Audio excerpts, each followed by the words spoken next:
ஒரு அமைச்சர் கூட கரை படியக்கூடாது. யாராவது லஞ்சம் வாங்குவது, கரை படிந்தது, முறைகேடுகளில் ஈடுபட்டது அப்படிங்கிற தகவல் வந்தால் உடனே நான் அமைச்சரவையிலிருந்து தூக்கிடுவேன் அப்படிங்கிற நிலையில ஒரு எச்சரிக்கை மணியை தமிழக முதலமைச்சர் விஜய் அடிச்சாங்க. திமுக ஆட்சி காலத்தில் போடப்பட்ட பல டெண்டர்களை இப்போ ரத்து பண்ணியிருக்காங்க, தொடர்ச்சியா ரத்து பண்ணிட்டு இருக்காங்க. இதுல முக்கியமான ஒரு டெண்டர் திருவான்மியூர்ல இருந்து உத்தண்டி வரைக்கும் போடக்கூடிய ஒரு ஹைடெக் ஒரு மேம்பாலம் சம்பந்தப்பட்ட விஷயம். இந்த டெண்டர் திமுக ஆட்சி காலத்துல 2100 கோடி அப்படிங்கிற நிலையில ஒரு கம்பெனி கூட போடுறாங்க. தமிழக முதலமைச்சர் விஜய் அவர்களை பொறுத்த வரைக்கும் இந்த டெண்டர்ல பெரிய அளவுல முறைகேடு நடந்திருக்கிறது அப்படின்னு சொல்லி அந்த டெண்டரை ஹோல்டு பண்றாங்க, ரத்து பண்றாங்க. வெளியாகி இருக்கக்கூடிய செய்திகளை பொறுத்த வரைக்கும் சுமார் 1500 கோடி ரூபாய் வரைக்கும் செலவாகும் அப்படின்னு சொல்லி தீர்மானிக்கப்பட்டிருக்கு. ஆனா திமுக ஆட்சி காலத்துல டெண்டர் விடப்பட்டது 2100 கோடி ரூபாய்க்கு டெண்டர் விடப்பட்டிருக்கு.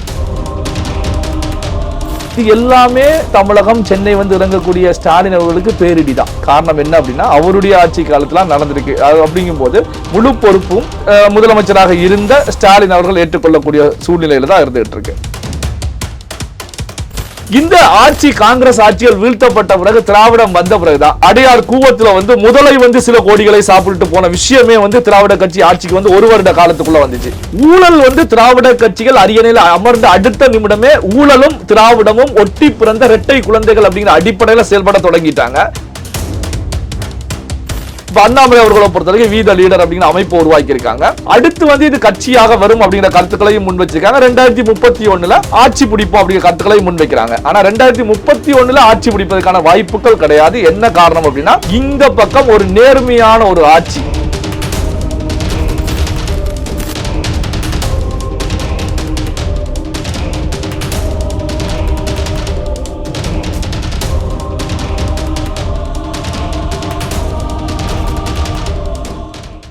ரியல் ஒன் நேயர்களுக்கு வணக்கம். இன்று நம்மளுடைய நேர்காணலுக்கு பத்திரிகையாளர் திரு நெல்லை சிவா அவர்கள் இணைஞ்சிருக்காங்க. சார் வணக்கம். வணக்கம். ஸ்டாலின் அவர்களுடைய லண்டன் பயணம் இன்று முடிந்து இன்னைக்கு சென்னை திரும்புகிறார். டோட்டலா 14 நாள். இந்த 14 நாள்ல அவருடைய பேரன் இன்பநிதி அவர்களுடைய பட்டமளிப்பு விழா போட்டோ மட்டும் நம்ம பார்த்தோம்.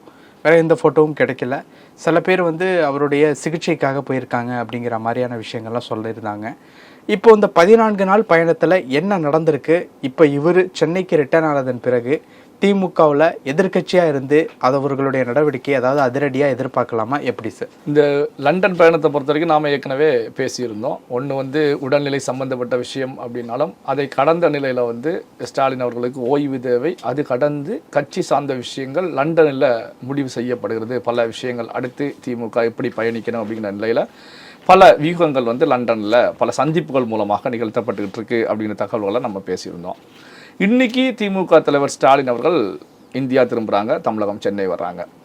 ஆனால் இந்த இடைப்பட்ட 14 நாட்களுக்குள்ளார திமுக அப்படிங்கிற கட்சி மட்டத்திலையும் சரி, எதிரில் அவர்களுக்கு எதிரியாக இருக்கக்கூடிய, எதிரினா மிகப்பெரிய ஒரு எதிரியாக இருக்கக்கூடிய தாவேகா தமிழக முதலமைச்சர் விஜய் அவர்களுடைய நடவடிக்கைகளும் சரி பெரிய அளவில் வேகத்தில் செயல்பட்டுருக்கு. இந்த பக்கம் அரசை பொறுத்த வரைக்கும் அந்த ஊழலுக்கு எதிரான விஷயங்கள் அப்படிங்கிற நிலையில் வேகம் என்ன பார்த்திங்கன்னா ஒரு ராக்கெட் வேகத்தில் முடிவுகள். அதாவது அமைச்சரவை கூட்டத்தில் கூட வெளிப்படையாகவே முதலமைச்சர் அவர்களை பொறுத்த வரைக்கும் எந்த அமைச்சருமே நீங்கள் ஒரு அமைச்சர் கூட கரை படியக்கூடாது. யாராவது லஞ்சம் வாங்குவது, கரை படிந்தது, முறைகேடுகளில் ஈடுபட்டது அப்படிங்கிற தகவல் வந்தால் உடனே நான் அமைச்சரவையிலேருந்து தூக்கிடுவேன் அப்படிங்கிற நிலையில் ஒரு எச்சரிக்கை மணியை தமிழக முதலமைச்சர் விஜய் அடித்தாங்க. இது மட்டுமல்லாமல் அந்தந்த அமைச்சர்கள் அவர்களுடைய துறை சார்ந்த அதிகாரிகளும் நேர்மையோடு செயல்பட வேண்டும் அப்படிங்கிற அறிவுறுத்தலையும் அந்த அமைச்சரவை கூட்டத்தில் முன் வச்சாங்க. இது பார்த்திங்கன்னா இந்திய வரலாற்றில் எந்த ஒரு முதலமைச்சரும் செய்யாத ஒரு விஷயம். அதாவது வெளிப்படையாக மக்கள் மத்தியிலையுமே ஊழலுக்கு எதிரானவன் நான் அப்படிங்கிறத போட்டுடைச்சது. ஊழல் நடந்தால் என்னுடைய பெயரை பயன்படுத்துங்க, என்னுடைய பெயரை சொல்லுங்க அப்படின்னு சொல்லி வெளிப்படையாக சொன்னது மட்டுமல்லாமல்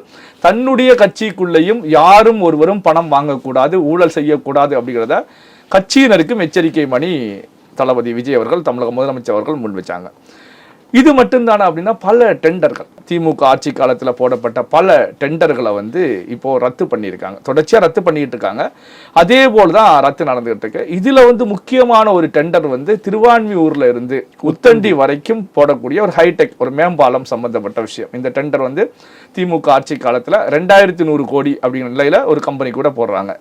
ஒரு சுமார் 13 கிலோமீட்டர் தூரத்துக்கு ஒரு ஹைடெக் பிரிட்ஜ் மேம்பாலம் போடுவதற்கான ஒரு ப்ராஜெக்ட் போடப்படுது. தமிழக முதலமைச்சர் விஜய் அவர்களை பொறுத்த வரைக்கும் இந்த டெண்டர்ல வந்து பெரிய அளவில் முறைகேடு நடந்திருக்கிறது அப்படின்னு சொல்லி அந்த டெண்டரை ஹோல்டு பண்றாங்க, ரத்து பண்றாங்க. ரத்து பண்ணிய பிறகுதான் இந்த ப்ராஜெக்டுக்கு வந்து எவ்வளவு கோடி ரூபாய் செலவாகும் அப்படிங்கிறத தீர்மானிப்பதற்கு அந்த நிறுவனங்களோட, கட்டுமான பணிகளில் இருக்கக்கூடிய நிறுவனங்களோடு சேர்ந்து அதில் இருக்கக்கூடிய எக்ஸ்பர்ட்டுகள் மூலமாக இதுக்கு எவ்வளவு கோடி ரூபாய் செலவாகும் அப்படின்னு சொல்லி தீர்மானிப்பதற்கு ஒரு டீம் ஒரு குழுவை ஃபார்ம் பண்றாங்க. ஸோ இந்த குழு வந்து ரிப்போர்ட்டை கொடுக்க போறாங்க. இந்த நிலையில தான் பார்த்தீங்கன்னா செய்திகள் வெளியாகி இருக்கக்கூடிய செய்திகளை பொறுத்த வரைக்கும் சுமார் 1500 கோடி ரூபாய் வரைக்கும் செலவாகும் அப்படின்னு சொல்லி தீர்மானிக்கப்பட்டிருக்கு. ஆனால் திமுக ஆட்சி காலத்தில் டெண்டர் விடப்பட்டது 2100 கோடி ரூபாய்க்கு டெண்டர் விடப்பட்டிருக்கு. அப்போ இதுல இந்த 600 கோடி ரூபாய் வந்து எங்க போகுது அப்படிங்கிற ஒரு கேள்வி தான் இங்க முக்கியமான கேள்வி இருக்கு. இந்த 600 கோடி ரூபாய் எங்க போகுது அப்படின்னா 30% கமிஷன் அப்படிங்கிற அடிப்படையில் யாரோ ஒரு குறிப்பிட்ட சாரருடைய பாக்கெட்டுக்கு போகிறது அப்படிங்கும் போதுதான் இந்த பிரிட்ஜ் சம்பந்தப்பட்ட விஷயம் எந்த துறையில் வருகிறது, இந்த துறைக்கு யார் சைன் போட்டது, அப்ரூவல் கொடுத்தது அப்படிங்கிற நிலையில் அடுத்த கட்டம் வந்து அது டிராவல் ஆக போகுது. இப்போ வந்து பார்த்தீங்கன்னா இந்த ப்ராஜெக்டை பொறுத்த வரைக்கும் அதே கம்பெனி கூட இங்கே தீர்மானிக்கப்படக்கூடிய பட்ஜெட்டின் அடிப்படையில் அந்த ப்ராஜெக்டை முடிச்சு கொடுக்கலாம், இல்லைன்னா வேற கம்பெனி கூட முடிச்சு கொடுக்கலாம் அப்படிங்கிற அடிப்படையில் இந்த பக்கம் போய்கிட்டு இருக்கு. தமிழக அரசாங்கம் பக்கம் போய்கிட்டு இருக்கு. அப்போ வந்து பார்த்தீங்கன்னா இது எல்லாமே தமிழகம், சென்னை வந்து இறங்கக்கூடிய ஸ்டாலின் அவர்களுக்கு பேரிடி தான். காரணம் என்ன அப்படின்னா அவருடைய ஆட்சி காலத்துல நடந்திருக்கு. அப்படிங்கும் போது முழு பொறுப்பும் முதலமைச்சராக இருந்த ஸ்டாலின் அவர்கள் ஏற்றுக்கொள்ளக்கூடிய சூழ்நிலையில தான் இருந்துகிட்டு இருக்கு. அப்போ வந்து பார்த்தீங்கன்னா இந்த 600 கோடி ரூபாய் விவகாரம் வந்து இதோட நின்று விடாது. நாம கடந்த வீடியோக்குள்ள கூட பேசும்போது பேசியிருந்தோம் என்ன அப்படின்னா, தமிழக முதலமைச்சர் விஜய் அவர்கள் ஒரு டெண்டரை க்ளோஸ் பண்றாங்க, ரத்து பண்றாங்க அப்படின்னா மீண்டும் அந்த டெண்டரை விடும்போது நீங்க உங்களுடைய அரசாங்கம் எத்தனை கோடி ரூபாய்க்கு டெண்டரை விடுது? இப்போ எடுத்துக்காட்டுக்கு 1000 கோடி ரூபாய்க்கு திமுக விட்ட டெண்டரை அதுல வந்து முறைகேடு நடந்திருக்கிறது அப்படிங்கிற அடிப்படையில் அதை ரத்து செய்து விட்டு மீண்டும் டெண்டர் விடும்போது நீங்க எத்தனை கோடி ரூபாய்க்கு விடுறீங்க அப்படிங்கிறத வச்சுதான் எந்த அளவுக்கு அங்க வந்து ஊழல் நடந்திருக்கிறது, எத்தனை கோடிகள் அந்த கமிஷனாக போயிருக்கிறது அப்படிங்கிறது வெளிப்படையாக வெளியில வரும்.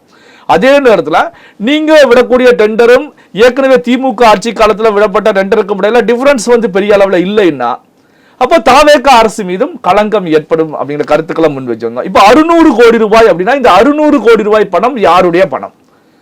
என்னுடைய பணம், உங்களுடைய பணம், குப்பனுடைய பணம், சுப்பனுடைய பணம், ஏழை விவசாயிகளுடைய பணம். ஸோ ஆட்டோ ரிக்ஷா இப்போ பார்த்தீங்கன்னா இப்படி பாமர மக்களுடைய வரிப்பணம் தான் இந்த 600 கோடி ரூபாய், இந்த 2100 கோடி ரூபாய் அப்படிங்கிற ஒரு ப்ராஜெக்ட்ல ஏப்பம் விடுவதற்கான முயற்சிகள் நடைபெற்றிருக்கு. இப்போ இருக்கக்கூடிய சுச்சுவேஷன் படி பார்த்தோம் அப்படின்னா எதிர்கட்சியாக ரொம்ப அக்ரஸிவாக செயல்பட்டு ஆகணும் அப்படிங்கிற ஒரு இடத்துல திமுக இருக்காங்க. ஆனால் கடந்த முறை 2021 to 26 ஆட்சி காலத்தில் எதிர்கட்சியாக அஃபிஷியலாக இருந்தது வந்து ஏடிஎம்கே. அவர்களோட கூட்டணியில் இருந்த பாஜக தமிழக மாநில அப்போதைய தலைவர் அண்ணாமலை அவர்கள் வந்து எதிர்கட்சி தலைவர் எடப்பாடியினுடைய இடத்த ஈஸியாக ஓவர்டேக் பண்ணிட்டாரு. ரொம்ப ஈஸியாக ப்ரெஸ்ஸை வந்து கவர்றதா இருக்கட்டும், அவருடைய எளிமையான ஸ்பீச் மூலியமாக எல்லாருக்கிட்டையும் வந்து பேசுகிறதா இருக்கட்டும், இது வந்து நிறைய பேரை வந்து கவர்ந்திருந்தது. அந்த எதிர்கட்சி இடத்த வந்து அண்ணாமலை அவர்கள் சில வருடம் கைப்பற்றிட்டாரு அப்படிங்கிற மாதிரியான ஒரு பேச்சு வந்து இருந்தது. இப்போ அண்ணாமலை வந்து வி த லீடர்ஸ் அப்படிங்கிற ஒரு அமைப்பை வந்து துவங்கியிருக்காரு. 50 லட்சம் டார்கெட் வந்ததன் பிறகு அது ஒரு கட்சியாக உருவெடுக்கும்னு சொல்லியிருக்காரு. இப்போ அவரு எதிர்கட்சி இடத்த ஈஸியாக பிடிச்சிருவாருங்கிற ஒரு பதட்டம் திமுகவினுடைய தலைமை கிட்ட இருக்கு அப்படின்னு சொல்லிட்டு சில சோர்ஸ் மூலியமா வந்து நம்ம அறிஞ்சிக்க முடியுது. என்ன இப்படிதான் ஏதாவது இருக்கா, என்ன கதை? கண்டிப்பா நீங்க சொல்லக்கூடிய விஷயம் வந்து நிதர்சனமான உண்மைதான். இப்போ வந்து பாத்தீங்கன்னா அரசியல், தமிழ்நாட்டு அரசியலை பொறுத்த வரைக்கும் அதிமுக எந்த நிலைமையில இருக்கு அப்படின்னா மதிமுக இருக்கக்கூடிய நிலைமைக்கு அதிமுக தள்ளப்பட்டு விட்டது. மதிமுக எப்படி கடந்த காலத்துல இருந்துச்சோ அந்த நிலைமை தான் அதிமுக இருந்துகிட்டு இருக்கு. சரி, திமுக எந்த இடத்துல இருக்கு அப்படின்னா அதிமுக இருந்த இடத்துல திமுக இருந்து கொண்டிருக்கிறது. அதாவது வந்து பாத்தீங்கன்னா அதிமுக இந்த நிலைமைக்கு சென்றது புரட்சி தலைவி அவர்களுடைய மறைவுக்கு பிறகு அதிமுகவை பொறுத்த வரைக்கும் தொடர் தோல்விகள், தொடர்ச்சியாக தோல்விகள். அதே நேரத்தில் கட்சி வந்து ஒரு கட்டமைப்பு இல்லாமல், கட்டமைப்பு மீன்ஸ் என்ன அப்படின்னா வந்து ஒருவருடைய கண்ட்ரோல்ல இல்லாத ஒரு சூழல் வந்து அதிமுக மட்டத்தில் ஏற்பட்டது. கட்சியில பிளவுகள், தொடர்ச்சியாக ஒரு தடவை வெளியேறினாங்க, வெளியேறும் போது ஒரு டீம் வெளியே போனாங்க. இப்படியான ஒரு இடியாப்ப நெருக்கடியில வந்து அதிமுக தள்ளப்பட்டது. அதுல இருந்து மீண்டு வர முடியாமல் இந்த நிமிடம் வரைக்கும் கவுத்து போட்ட கரப்பாம்பூச்சி போலதான் அதிமுக தத்தளிச்சுக்கிட்டு இருக்கு. அதிமுக மதிமுகவுடைய இடத்தை பிடிச்சிட்டாங்க. திமுக வந்து அதிமுகவுடைய இடத்தை வேகமா போய் பிடிச்சு உட்கார்ந்துருக்காங்க. அப்படிங்கும் போதுதான் இப்போ தமிழ்நாட்டு அரசியலை பொறுத்த வரைக்கும் தாவேக்காவுக்கு எதிரி யார் அப்படிங்கிற ஒரு கேள்வி உருவாயிருக்கு. இப்போ நீங்க சொன்னது போலதான் கடந்த காலத்துல திமுக வெர்சஸ் அதிமுக அப்படின்னு சொல்லி அரசியல் களம் இருந்தது.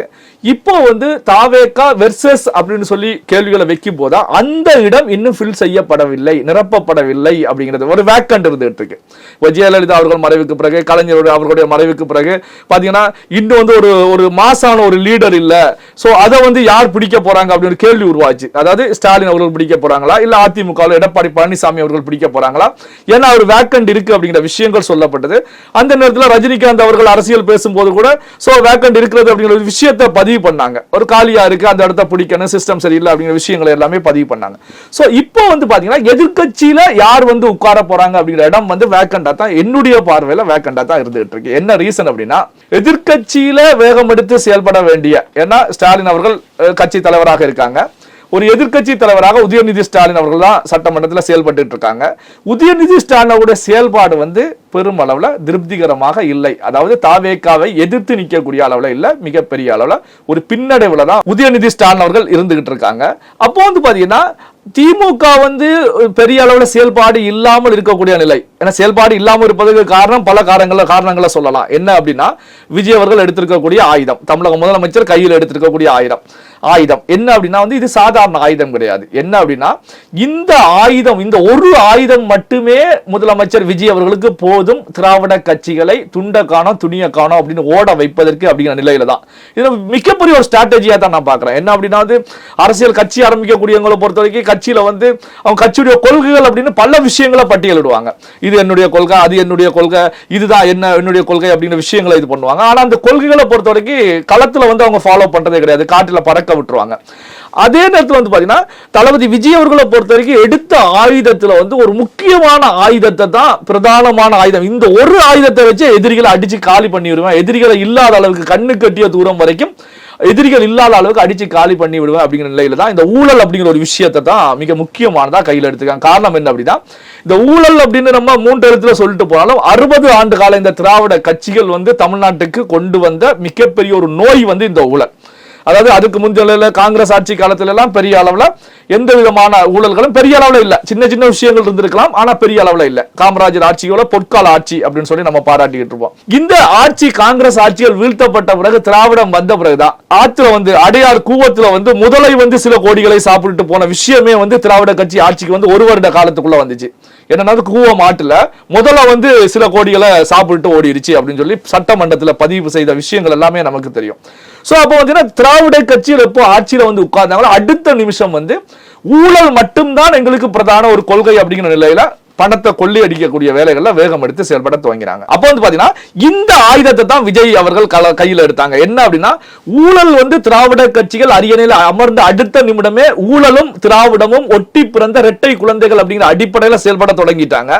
இந்த ஊழல் அப்படிங்கிற விஷயத்தை நாம கையில் எடுத்து அடிச்சோம் அப்படின்னா இந்த திராவிடம் அப்படிங்கிற ஒரு விஷயமே, திராவிட கட்சிகள் அப்படிங்கிற ஒரு விஷயமே தாக்கு பிடிக்க முடியாது. காரணம் என்ன அப்படின்னா இந்த ஊழல் அப்படிங்கிறது வந்து சாதாரணமா நம்ம எடுத்துக்க முடியாது, ஒரு சிவியரான ஒரு கேன்சர் நோய் அப்படின்னு தான் பார்க்க முடியும். அப்படிங்கிற நிலையில தான் இந்த விஷயத்தை கையில் எடுத்தாங்க. அதுல வந்து 100% இந்த நிமிடம் வரைக்கும் முதலமைச்சர் அவர்கள் உறுதியோட பயணிச்சுட்டு இருக்காங்க. அதனாலதான் திராவிட கட்சிகளை பொறுத்த வரைக்கும் இங்க எதிர்க்க முடியாமல் இருந்துட்டு இருக்கு. அதான் சொன்ன பாத்தீங்கன்னா உதயநிதி ஸ்டாலின் அவர்கள் எதிர்க்கட்சி தலைவராக திறம்பட செயல்பட முடியல அப்படின்னா அந்த வீக்னஸ் பாயிண்ட் தான் இங்க பிரதானமானதாக முதலமைச்சர் கையில் எடுத்திருக்காங்க. அப்போ வந்து பாத்தீங்கன்னா இது வந்து ஒட்டுமொத்த தமிழகத்துக்கே தெரிஞ்ச விஷயம் அப்படிங்கும் போது இவங்க எந்த லெவல்ல அரசியல் செய்தாலும் அங்க வந்து எதிரில் நிக்க முடியாத ஒரு சூழல் உருவாகிருக்கு. அப்போ வந்து பாத்தீங்கன்னா இதன் மூலமாக தான் பெரிய அடி விழுந்துட்டு இருக்கு. அப்போ அந்த இடம் வந்து வேக்கண்டா இருக்கக்கூடிய சூழ்நிலை தான் அடுத்த எதிர்க்கட்சி தலைவர் யார் அப்படிங்கிற கேள்விகள் வரும்போது இப்ப அண்ணாமலை அவர்களை பொறுத்தவரைக்கும் வீத லீடர் அப்படிங்கிற அமைப்பு உருவாக்கி இருக்காங்க. அடுத்து வந்து இது கட்சியாக வரும் அப்படிங்கிற கருத்துக்களையும் முன் வச்சிருக்காங்க. 2031 ஆட்சி பிடிப்போம் அப்படிங்கிற கருத்துக்களை முன்வைக்கிறாங்க. ஆனா 2031 ஆட்சி பிடிப்பதற்கான வாய்ப்புகள் கிடையாது. என்ன காரணம் அப்படின்னா இந்த பக்கம் ஒரு நேர்மையான ஒரு ஆட்சி போய்கிட்டு இருக்கக்கூடிய ஒரு சூழ்நிலையில ஆட்சி மாற்றம் வந்து ஏற்படுவதற்கான வாய்ப்புகளும் கிடையாது. தமிழக மக்களும் இந்த ஆட்சி மாற்றத்தை கொடுக்க முன்வர மாட்டாங்க. காரணம் என்ன அப்படின்னா மக்களுக்கு இதன் மூலமாக மிகப்பெரிய பலன் நடந்துகிட்டு இருக்கு. அதாவது வந்து பாத்தீங்கன்னா தேர்தல் சமயத்துல தான் ஓட்டுக்கு காசு கொடுப்பாங்க. ஆனா வந்து பாத்தீங்கன்னா மக்களுக்கு வந்து பாத்தீங்கன்னா நேரடியாகவே இப்ப பல விஷயங்கள்ல அவர்களுடைய செலவுகள் கொஞ்சம் செலவுனா வந்து ஊழல், பணம் கொடுக்கக்கூடியது, வேலைகளுக்காக எந்த விஷயம்னாலும் கட்டிங் கொடுத்து பணம் கொடுத்து நடக்கக்கூடிய வேலைகளை பொறுத்த வரைக்கும் இன்னைக்கு வந்து அது பெருமளவு குறைக்கப்பட்டிருக்கு. அப்போ ஒரு கேன்சர் போல ஊடுருவி இருக்கக்கூடிய ஒரு மிகப்பெரிய நோய் தமிழகத்தில் இருக்கக்கூடிய கேன்சரை வந்து அப்புறப்படுத்துவதற்கான வேலையில தான் இப்போ தமிழக முதலமைச்சர் ஈடுபட்டு இருக்காங்க. அதே நேரத்தில் வந்து பாத்தீங்கன்னா இன்னொரு விஷயம் என்ன அப்படின்னா, நம்ம காமராஜர் ஆட்சியை பொற்கால ஆட்சி அப்படின்னு சொல்லுவோம், அதுல மாற்று கருத்து கிடையாது. ஆனா அன்றைய காலகட்டத்தை நாம எடுத்து பார்த்தோம் அப்படின்னா ஊழல் அப்படிங்கிறது இல்லாத ஒரு காலகட்டம், 99% ஊழல் இல்லாத காலகட்டம். அதனால வந்து காமராஜர் அவர்களும் ஒரு நேர்மையாக இருந்தாங்க. அதே நேரத்தில் வந்து தன்னலம் இல்லாமல் பொதுநலத்தோட இருந்தாங்க. ஒரு திறமையான ஒரு திறம்பட ஆட்சியை கொடுக்க முடிந்தது. ஆனால் அதன் பிறகு 60 ஆண்டு காலமாக கேன்சர் நோய் போல ஊடுருவி தமிழகம் முழுவதுமே இந்த ஊழல் அப்படிங்கிற ஒரு விஷயம் வந்து ஊடுருவி சிவியர் லெவலுக்கு போயிருச்சு. அந்த கேன்சரை பொறுத்த வரைக்கும் ஆரம்ப ஸ்டேஜ்ல போனா ஒரு டாக்டர் வந்து கியூர் பண்ணிடலாம். ஆனா சிவியர் ஸ்டேஜ்ல போனா கியூர் பண்ண முடியாது. நாட்கள் தான் குறிப்பாங்க, இல்ல வருடங்களை தான் குறிப்பாங்க. இல்லைங்க கஷ்டம், என்ன பண்ணாலும் இத்தனை வருடம் அப்படின்னு தான் குறிப்பாங்க. இன்னைக்கு தமிழகத்துக்கு மிகப்பெரிய கேன்சராக சிவியர் நிலையில இருக்கக்கூடிய ஒரு சூழ்நிலையில அந்த கேன்சரை முற்றிலுமாக நான் வந்து கியூர் பண்ணுவேன், அதே நேரத்தில் வந்து பாத்தீங்கன்னா கியூர் பண்ணி இந்த கேன்சர் இல்லாத ஒரு தமிழகத்தை உருவாக்குவேன் அப்படிங்கிற நிலையில தான் தமிழக முதலமைச்சர் விஜய் அவர்களை பொறுத்த வரைக்கும் மிகப்பெரிய அளவுல திறம்பட செயல்பட வேண்டும் அப்படிங்கிற ஒரு அறுவை சிகிச்சை நிபுணராகத்தான் இப்போ வந்து களத்துல களமாடிக்கிட்டு இருக்காங்க. எல்லாருமே சொல்லுவாங்க ஒரு மனிதனால ஒரு மாற்றத்தை உருவாக்க முடியுமா அப்படின்னு கருத்துக்களை முன்வைப்பாங்க. நிஜமா நடந்துகிட்டு இருக்கு. ஒரு பானை சோற்றுக்கு ஒரு சோறு பதம் அப்படின்னு சொல்லுவாங்க. ஒரு குடம் தண்ணிக்கு ஒரு துளி விஷம் போதும் அப்படின்னு சொல்லுவாங்க. ரெண்டையுமே நம்ம எடுத்துக்கலாம், ஆப்போசிட் நேர் ஆப்போசிட்டா. ஒரு குடம் தண்ணியில வந்து ஒரு துளி விஷம் இருந்தாலும் அவ்வளவு பேரும் காலி, அதை குடிக்கிறவங்க பூரா காலி. ஒரு சோறை பார்த்தாலே அங்க இருக்கக்கூடிய பானை முழுவதும் இருக்கக்கூடிய சோறு வந்து கரெக்டான ஒரு பதமா இருக்கும் அப்படிங்கறதை நம்ம பார்க்க முடியும். ரெண்டுமே இப்போ வந்து பாத்தீங்கன்னா அந்த ஒரு அப்படிங்கிற ஒரு விஷயம், அந்த ஒரு மனிதன் வந்து இப்போ வந்து ஒரு அறுவை சிகிச்சை நிபுணராக ஊழலை ஒழிப்பதற்காக அந்த ஆயுதத்தை கையில எடுத்து நின்றுட்டு இருக்காங்க. சோ இதுதான் வந்து பாத்தீங்க அப்படின்னா மற்ற இந்த நோயின் பிடியின் பட்டு, அதாவது நோயே முழுமையாக பிடிபட்டு இருக்கக்கூடியவங்களை பொறுத்த வரைக்கும் ஐசிஜி வார்டில் அட்மிட் ஆன நிலையில இந்த திராவிட கட்சிகள் வந்து ஆப்போசிட்ல எடுத்துட்டு இருக்காங்க. சோ இந்த விஷயத்துல வந்து முக்கியமான விஷயம் என்ன அப்படின்னா, இந்த ஊழல் அப்படிங்கிற விஷயத்தை பொறுத்த வரைக்கும் ஒரே நாள்ல ஒழிக்க முடியாது. அதே நேரத்தில் வந்து பாத்தீங்கன்னா இதுல வந்து பெர்சன்டேஜ் வந்து குறைகிறது அப்படின்னாலே இது தாவேக அரசுக்கு மிகப்பெரிய வெற்றி. தமிழக முதலமைச்சர் விஜய் அவர்களுக்கு ஒரு அசைக்க முடியாத மிகப்பெரிய வெற்றின்னு தான் பார்க்க முடியும். இப்போ வந்து பாத்தீங்கன்னா கிரைம் ரிப்போர்ட் இருக்கு. ஒரு வருஷத்துக்கு வந்து ஒரு 1000 கொலை நடக்குது, ஒரு 1000 கிரைம் நடக்குது அப்படின்னா ஒரே நாள்ல வந்து 0 அப்படின்னு சொல்லி கொண்டு வர முடியாது. அதே நேரத்தில் வந்து பாத்தீங்கன்னா இந்த வருஷம் வந்து ஒரு 1000 கிரைம் நடந்தது, அடுத்து வந்து பாத்தீங்கன்னா அடுத்த வருஷம் வந்து ஒரு 500 கிரைம் நடக்கிறது அப்படின்னால எவ்வளவு பெரிய ஒரு விஷயம். ஏன்னா 50% ரெடியூஸ் பண்ணப்பட்டிருக்கு. அதே போலதான் தமிழக வெற்றி கழகத்தை பொறுத்த வரைக்கும் இனி வரக்கூடிய நாட்களை நம்ம எடுத்து பார்த்தோம்னா, வரக்கூடிய ஆண்டுகளை எடுத்து பார்த்தோம்னா இந்த ஊழல் முறைகேடுகளை பொறுத்த வரைக்கும் நாளுக்கு நாள் குறைஞ்சுக்கிட்டே இருக்கக்கூடிய நிகழ்வு முற்றிலுமாக குறையலைனாலும் பெர்சன்டேஜ் வந்து டவுன் ஆகிட்டு இருக்கக்கூடிய வரக்கூடிய நிகழ்வே மிகப்பெரிய ஒரு மாற்றம் அப்படின்னு நாம எடுத்துக்கலாம். இப்போ நீங்க கேட்ட கேள்விக்கு நான் வர்றேன். இப்போ வந்து இந்த வேக்கண்டா எதிரில் வந்து யாருமே இல்லை அப்படின்னு சொல்லும் போதுதான் இந்த இடத்தை நிரப்புவதற்கு யாருக்கு தகுதி இருக்கு, திறமை இருக்கு அப்படிங்கிற கேள்விகள் தான் உருவாகிட்டு இருக்கும் போது விஜய் அவர்கள் வந்து ஊழல் அப்படிங்கிற ஆயுதத்தை எடுத்து வச்சு களமாடிக்கிட்டு இருக்கும் போது எதிரில் வந்து அதிமுகவோ திமுகவோ நிக்க முடியாது. ஏன்னா இவர்களுடைய ஆட்சி காலம் தான் மிகப்பெரிய அளவு ஊழல் மலிந்த ஆட்சி காலம் அப்படிங்கிறதுனால அப்ப எதிரில் வந்து நிக்கக்கூடியவங்க யார் அப்படிங்கும் போது எதிரில் வந்து பாத்தீங்கன்னா திராவிட கட்சியுடைய முதுகுல சவாரி செய்தவர்களும் அங்க நிற்பதற்கான வாய்ப்புகள் கிடையாது. என்ன காரணம் அப்படின்னா அவங்களும் அந்த முதுகுல திராவிட கட்சிகள் முதுகுல தான் பயணிச்சதாங்க.